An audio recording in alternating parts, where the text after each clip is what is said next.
Ladies and gentlemen, welcome back to the Football Scoop podcast, season 4, episode 2. Episode 1 got us going last week. It felt so good. I am Scott Roussel. I'm joined with college football experts Zach Barnett, John Bryce, Doug Samuels in the lower right corner of your beautiful screen, looking great as ever. Gentlemen, today's going to be a short, fun one. I just want to throw it out there. I might close things out, but I'm going to start just because I'm starting top right. I'm going to go Zach Barnett. I'm going to ask you guys the same question. I want to talk about teams that we think, Power 4 teams, big boy college football. I want to hear one team you think will be better than expectations and one team you're worried is not going to live up to the expectations. Zach, I'm going to give you the floor. One team you think will be better than people believe. I'm going to start. This is not going to be a popular pick for multiple reasons. I mean, in the world in general, I think Clemson's going to be better than people anticipate. I think people at large don't like Dabo, and so they write them off because of that, and they started 4-4 last year. They won their final 5 games. They bring back Garrett Riley for year 2. They bring back Cade Klubnik for year 3 at quarterback. Wes Goodwin had a top 10 defense last year. I think they'll be up there again. They led the nation in turnovers. Probably won't do that again. Probably need to be more explosive on offense. I think they have the ability to do that. They're going to lose to Georgia in week 1. That game's now irrelevant. It means nothing. If they win the ACC, they'll be number 3 or number 4 seed in the playoff and potentially play number 6 seed, number 5 seed in the semifinals. I think this is a team that has college football playoff semifinal potential that no one's talking about. I don't think they're going to win the national championship, but I think they could be in the Final Four, and they're not on anybody's list.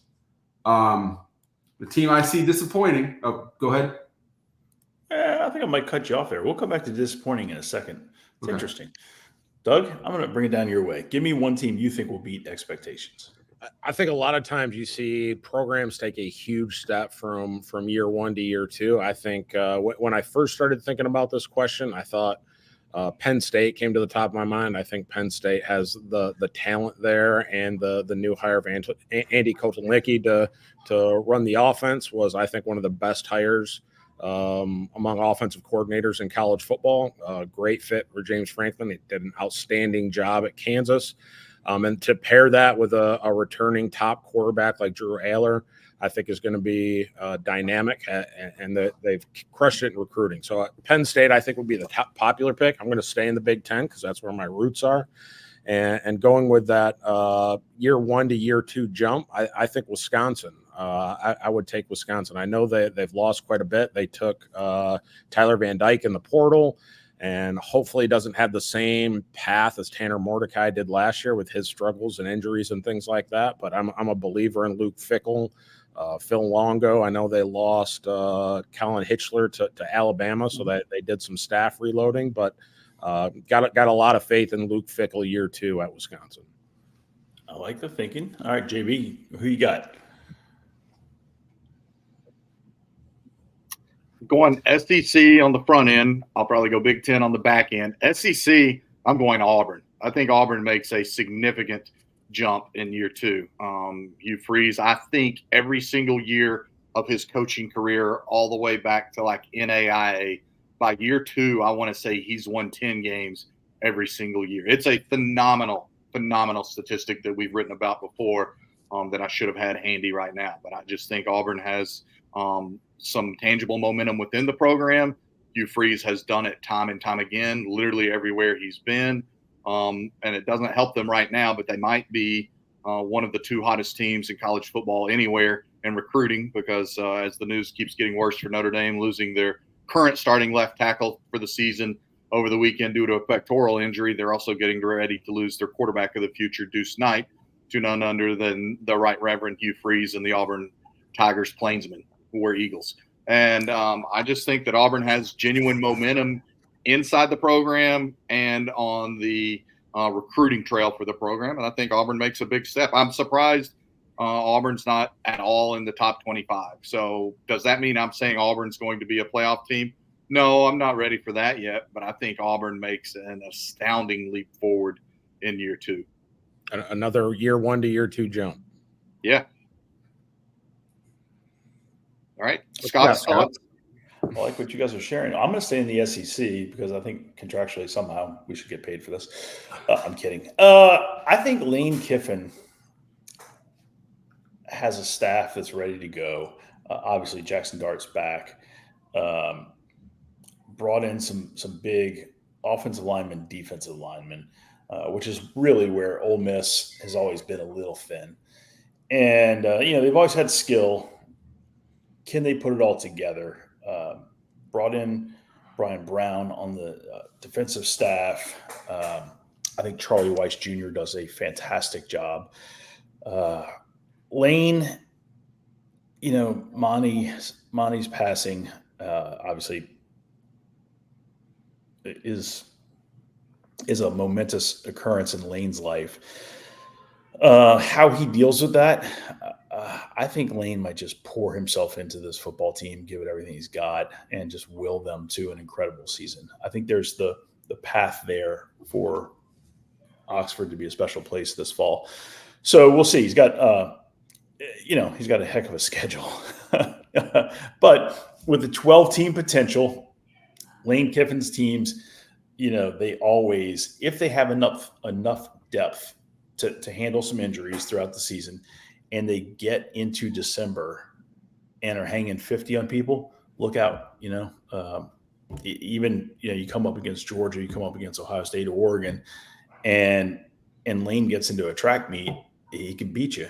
And maybe this turns into a special season for Ole Miss. So I'm on the Lane train this year as well above expectations, even though expectations are pretty lofty already. I'm loving this content idea for this podcast today. All credit to Zach Barnett, and then the quick seconding by Doug Samuels. I think we need to establish some parameters for it next year. Ole Miss is preseason number 6. Are you freaking kidding me? I'm going above. I'm going out on the limb of a redwood, a sequoia. What are we doing here? I said there were pretty lofty expectations already. I'm going above that. So you think in Scott's poll they'd be number 3 or higher? Yes, I don't know. I mean, I don't know what can. I don't know what you guys don't understand about it. What I'm saying is Ole Miss has the potential to win the national championship. There's not a lot of years where Ole Miss has the potential to win a national championship, and I'm telling you, they got it this year. That's an enormous statement. I needed, like a debate, I needed to get that statement on the record because you said elite expectations, but you didn't go that far. You finally tested the limb a little bit with that statement. I appreciate it. I love you guys. Let's flip the script and talk about teams that we're concerned might not live up to expectations. Zach, I started with you last time. I might go the opposite route. I might go JB. Why don't you start us off? Teams that you think are a little precarious here. Yeah, I hate, honestly, to pick just one. So I might slide in a couple, but my number one overall is Michigan. I think Michigan takes a significant step back. As I studied their schedule this morning, they not only play the numbers 2, 3, and 4 preseason ranked teams per the coaches, so they should be a little smarter than guys like us.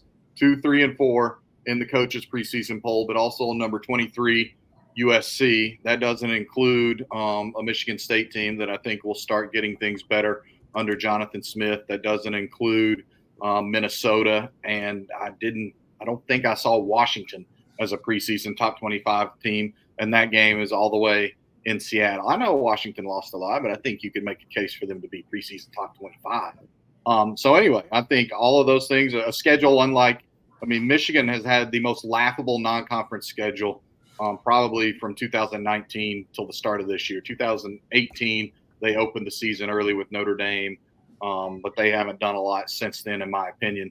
So a remarkably tough schedule, breaking in a new starting quarterback, breaking in so many new starters on both sides of the football. Oh, and by the way, a first-year head coach. And the fact of the matter is we are all still writing about the NCAA probe, and Jim Harbaugh's in the NFL still answering questions this week about the NCAA probe. Jim Harbaugh was stubborn, iron-willed, some would say arrogant enough to kind of put up a force field around this program that helped keep those distractions out last year. I'm not sure Sherrone Moore, just because he's not had the experience, is ready for that task in addition to everything else. So Michigan is my team, trailed not very far behind by Kentucky. I'm still not a believer. I'm just not. I'm not. Bob Stoops, I think, has Mark Stoops' record against SEC teams with winning records is 2-28. So he's gotten fat off of South Carolina, Vanderbilt, Mississippi State, the occasional Auburn win. I think he's beaten Tennessee once in his tenure, and that means he's faced Butch Jones. No, he's twice, because he beat Butch Jones as Butch's last year, and he embarrassed the mask man COVID Pruitt and his McDonald's bags one year. Otherwise, he's 0-3 against Josh Heupel. So I think Kentucky, but Michigan's my number one because Kentucky's not a top 25 team. So, I use stricter criteria than you did, Scott. Bryce, you're a hater. I mean, Kentucky produces bourbon. How can you even badmouth it? I'm not. I have family land in Kentucky. I have a great appreciation. I went to more Kentucky games growing up than any program except for the University of Tennessee. I have an appreciation for them. I also have an appreciation for reality. Love the man. Doug Samuels, the floor is yours. Give me one team that you think will not live up to expectations. Real quick, and to not pile on the haterade, but I think it's going to be tough for LSU to live up to expectations, losing Mike Denbrock and the Heisman winner. That's the first one that came to mind. But after a little more digging, I'm going to go with Missouri. I think you lose the nation's number one rusher in yards per game, and Cody Schrader. You lose your defensive coordinator to LSU, and I know Blake Baker and Drink had a great relationship. I think that hurts a little bit. And then taking a look at their schedule, they've got to play at Texas A&M on October 5th, at Alabama later that month, October 26th. And then they've got maybe some easier road trips with South Carolina and Mississippi State. But you get Oklahoma at home, you get Auburn at home. But I'd put Missouri on watch. I think they caught lightning in a bottle a little bit last year and really rode the wave of momentum for a large chunk of the year. And I think it's inevitable they take a small step backwards. Good. Zach, your thoughts on one team that will not live up to expectations?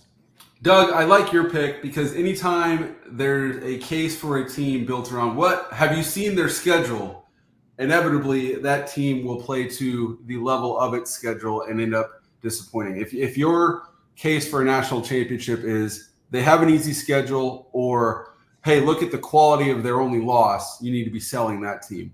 The team I'm going to be selling at risk of having my feed cut in the middle of my answer because I'm going directly against Scott Roussel, but I'm selling Ole Miss and I'm selling them hard. I have two reasons for doing so. Number one, in our job, we are privileged to sit in a lot of room with coaches where they are not speaking to the media. They're speaking to each other. Oftentimes, they probably don't even know we're in there. And they're completely off the record, so to speak. And so I've done that more times than I can count. And I've heard coaches talk to each other, not talk to the public, but talking to each other about how important culture is and how culture is the differentiator. And I've heard it enough that I believe it. So when I hear Lane say that he doesn't believe it's possible to build a great culture in the college football or in the transfer portal era of college football, I take him at his word. And I take that to mean Ole Miss is going to be a team that plays to a level below its talent because its culture is not as good as teams with equal talent. So I think, does that mean Ole Miss is not going to make the playoff? I'm not saying that, but I think they're going to fall short of expectations because when the rubber meets the road in those important games, Ole Miss is going to fall short because of that. I also think this is a team that's paper tigers in a way. They went 11-2 last year. They had a landmark win over an LSU team that couldn't tackle my 8U team. They lost to Alabama by 14 points, and they were blown out by Georgia. This is a team that can beat the bottom and the middle class of the SEC, but they're steps behind the true contenders. They did beat Penn State in the Peach Bowl. That's another paper tiger program.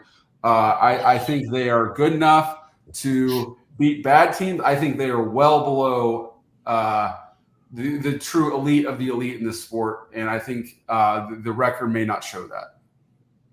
I'm extremely happy we have this on tape. Me too. We'll see how the season plays out. For my close, I actually I debated Penn State, but I'm going. We're in Los Angeles. I'm going UCLA. Deshaun Foster, I think, is a good man, good football coach. I'm a little worried about how that team translates into the Big Ten. You bring Eric Bieniemy in, and great guy.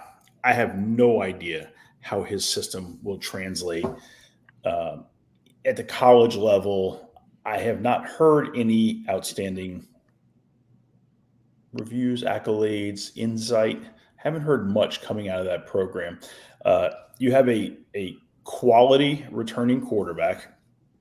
So that all sets up for we should be pretty decent. Defense was stout last year, right? Lost the first round draft choice, who I'm going to say his name wrong, so I'm not going to say his name, on defense. But they have a lot of returning talent on defense. Team should be good. And I think they start Hawaii, Indiana. Indiana, you never know. That's a brand new staff, brand new team. Indiana might shock them. But then they get into some big boy football, and then they go just into the heart of the Big Ten.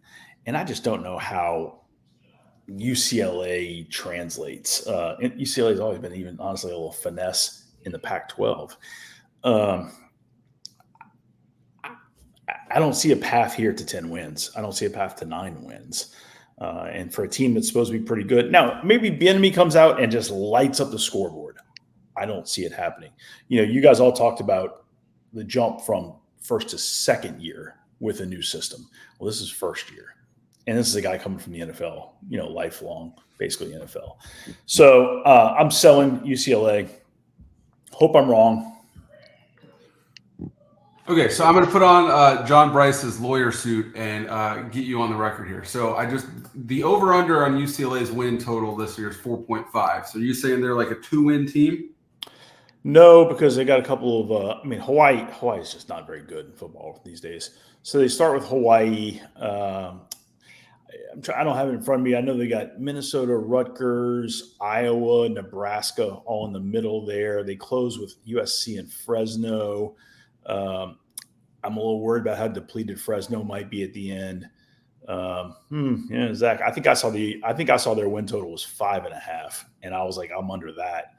I don't see 9 wins. I don't see 10 wins.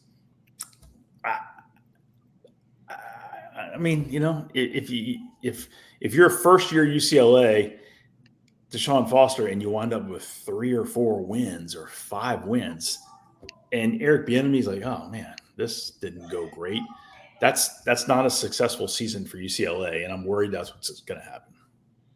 That's how I see it happening. You've got a first-year head coach that now has to deal with all the brand new Big Ten travel. I think having Bieniemy on staff will help, but Bieniemy going from the Washington Commanders, where it didn't go great, to now UCLA maybe doesn't go great, doesn't help his job search status a ton when he hits the market again. The good news is they have I think he's in his 4th or 5th year, the quarterback, or basically a returning starter, played a bunch last year. That helps a lot. That schedule, when you say you listed Rutgers, Nebraska, Iowa, Minnesota. Yeah. For a team like UCLA, that's a uniquely difficult schedule because those are all games they could lose. They could lose them all by 2-3 points, but that could be 4 or 5 losses in a row. Mm-hmm. And hearing that, I think I wouldn't be surprised if UCLA is a 3-win team. I think Penn State's in there too. I think that that's not a fun matchup. Rutgers, you typically look at it, but Rutgers versus Los Angeles, it's very, very different styles of college football, and I just think this doesn't line up well for a great season for UCLA football. Hopefully, I'm wrong. They're definitely the biggest loser in this latest round of realignment, I guess, outside of Stanford and Cal, in my opinion, because football is so central to the identity of USC, Oregon, and Washington. UCLA is the most likely of those 4 to be, we have a football team? Oh, they played 90 minutes from campus? Okay, when's basketball season? But they are in Los Angeles. They are in Los Angeles, as they've told us, and people are shilling for them, saying, "Oh, this is great." No, it's not. It's dumb. Okay, good talk, gentlemen. I thoroughly enjoyed this. Any closing thoughts before we're out of here? The Ole Miss Rebels will be the most watched team by this podcast this season. We'll see. We'll see. Hey, bring it all on. I'm here for college football. I'm so ready. We're 3 weeks. It's happening. I'm praying everybody stays injury-free. It's devastating when you hear about a significant player going down this time of year. It's devastating to that young man, to that team. So let's hope everybody stays healthy and we get to the games and everybody can just enjoy college football, because America needs you right now. College football, America needs you. Amen. We're the Football Scoop Podcast. We're out.